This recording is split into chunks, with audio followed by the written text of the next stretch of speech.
Hello, Taurus. So, ito po yung inyong daily gabay.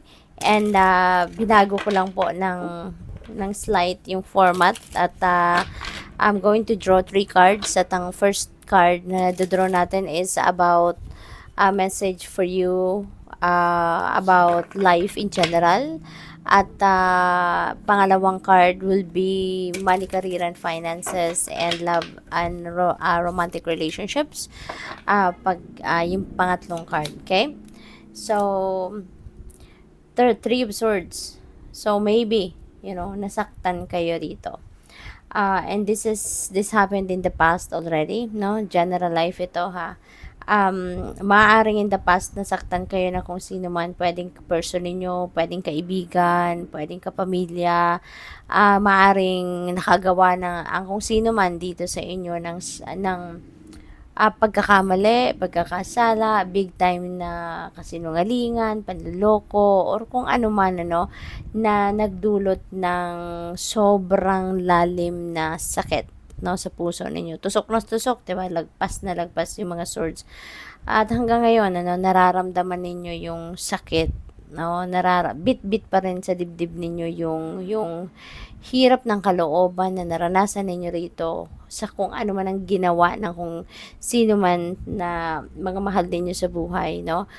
Ito ang bagay na to. But although this happened already in the past, tapos na to, nangyari na to, and yung parang nagsisimula pa lang siguro kayong kumalma, nagsisimula pa lang parang siguro kayo na mag-isip na, alam mo yun, maghilom na ang sugat, pero eto na naman, parang kumukulo na naman ang dugo ninyo, no? Parang kumukulo na naman ang dugo ninyo, parang nagising na naman yung natutulog ng sitwasyon na ito. Kasi baka, no, for whatever reason, baka nagkaroon dito ng sitwasyon na na-remind na naman kayo of what happened. Maaaring nagkaroon na naman ng pangyayari rito wherein na-remind na naman kayo ng istorya o kung anumang bagay na anything that reminded you of what happened. So, baka meron na-encounter kayong tao, meron nakapagkwento na naman sa inyo, meron kayong nabalitaan, or merong mga bagay na nakita kayo na nakapagpaalala sa iyo na kung ano man ang nangyari rito sa buhay ninyo in the past na talagang nasaktan kayo ng bonggang-bongga. Kaya ngayon, parang parang nabuhay muli, no? Yung sama ng loob, yung sakit, yung galit, kaya parang kumukulo na naman ang dugo ninyo. Parang ngayon, bonggang-bongga na naman yung galit, no, na nararamdaman ng iba sa inyo. Okay?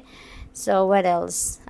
For money, career, and finances, we have King of Cups. Ayan. So, probably, ang iba sa inyo rito, Taurus, baka kayo ay mapopromote kayo into a leadership role, ano? Baka mailalagay kayo sa posisyon na mas mataas, no? Or managerial position siguro.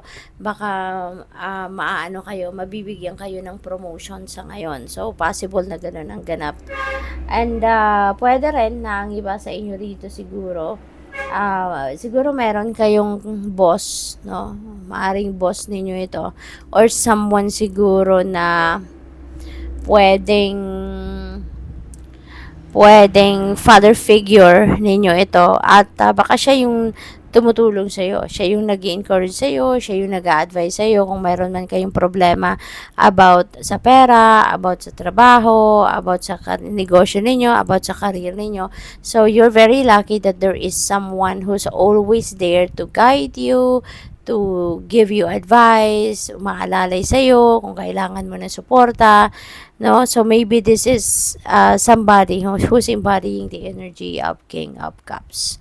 So what else? We have Three of Cups, no? And this is love and romantic relationship. So maybe, no, baka meron ditong kasiyahan, baka merong kasalan, at yun ang ang tawag dito, yung party na pupuntahan ninyo, baka wedding party, or pwede rin na meron ditong announcement of engagement, or baka meron ditong announcement siguro ng ng pwedeng merong baby na dumating, no? Baka merong nanganak, no? Yun ang napipick up ko rito for some of you. So, whatever the case may be, no? Have fun and enjoy.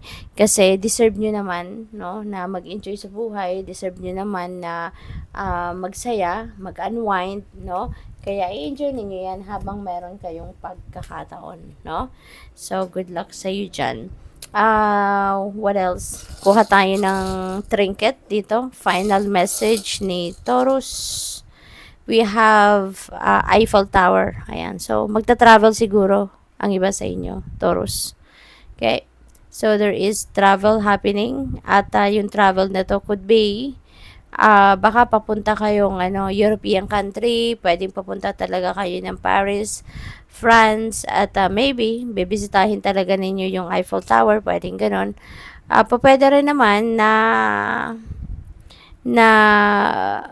baka pangarap nyo pa lang ito, no? Baka nangangarap kayo na makapunta kayo sa Eiffel Tower, no? Or pwede rin talaga ng iba sa inyo is embarking on a travel, no? Sa kahit anumang bansa sa Europe. So, ingat po kayo. Good luck. Thank you for watching. Love and light. Namaste.